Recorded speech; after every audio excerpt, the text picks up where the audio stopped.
Now, since I was a kid, I remember someone saying, I remember the little rhyme was, row your boat, gently down the stream, merrily, merrily, merrily, merrily, life is but a dream. And with me, that always stuck with me as a kid. What fascinates me is how people wake up to this. A lot of people seem to go through a trauma that kind of cracks them open. Did you find that with yourself? How did you come to see the world this way? That was 100% what happened to me. I was just a normal person living a happy, healthy life. And then there was this overwhelming trauma that came my way. And it just created enormous suffering to the point where I went from being, really accomplished person to barely able to, to take the next step in my life. And what I chose to do was go inwards and go into my own mind to try to really see what was going on. And then that really was my initiation.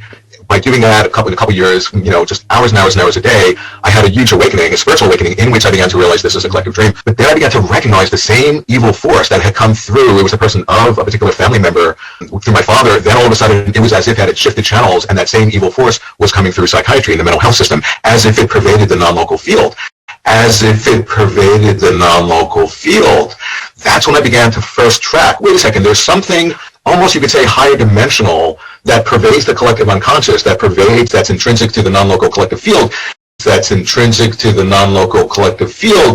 that was playing itself out, not just in my life, but collectively through all of our lives.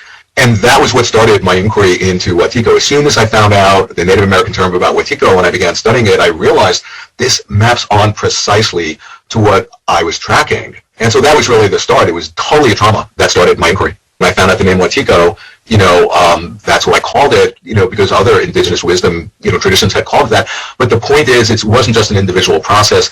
It's at the bottom. It's like the bug in the system, in our collective global system, that's at the bottom of our collective madness and all the evil that's getting enacted throughout the body politic of the world. So because of that, it's not just, a personal thing in my own psychology. No, it's in each one of our individual processes, and it's being played out collectively in this destructive way on the world stage to the extent we're not awake to it.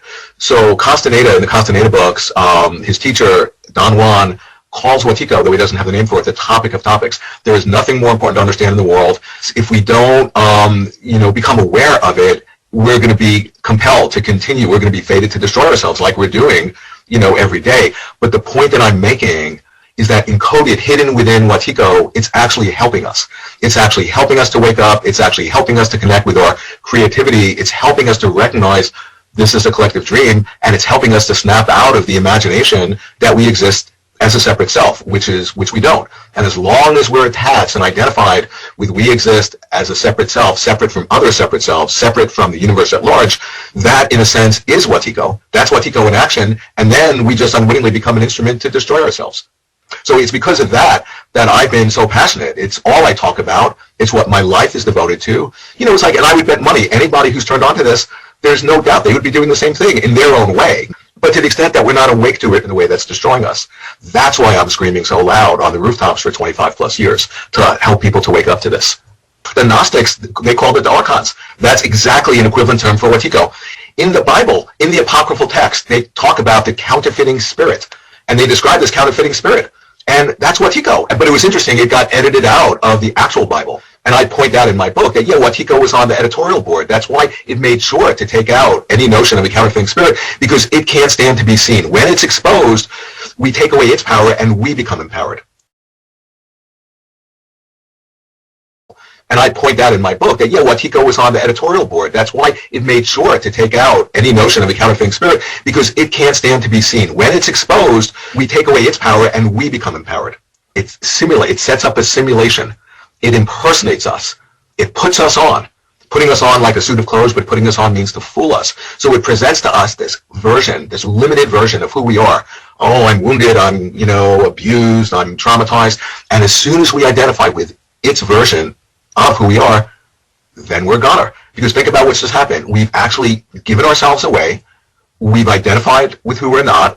And we've disconnected from our creative agency. That's madness. You see, Wetiko is a collective madness. And when that's getting played out, in the world, in the body politic of the world, on the world theater, because what Wetiko does, it distracts us in thinking the problem's out there, the solution's out there. And then as soon as we do that, we've split from ourselves. We've disassociated. And then Wetiko has a field day. But when we begin to recognize that the source of the problem and the solution is within us, that's all of a sudden when we're on the right track. Why isn't the mental health system, why isn't psychiatry studying the mind virus? And that's not like woo-woo, new age, magical thinking. That's what this is all about.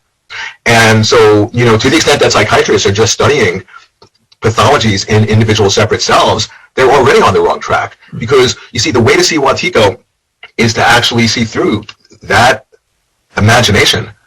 It's just a false imagination that we exist as a separate self. We don't. We exist interdependent, interconnected with the whole rest of the universe. There's no separate self to be found anywhere.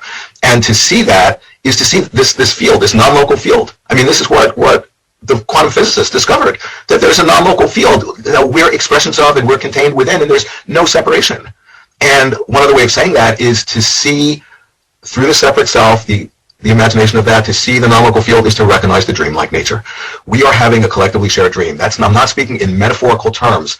I'm actually saying this is a dream. We're dreaming the dream. And we've been conditioned and entranced to dream it in such a limited, problematic way that's killing us. Wetiko is the source of the greatest evil that our species is enacting on ourselves and on each other.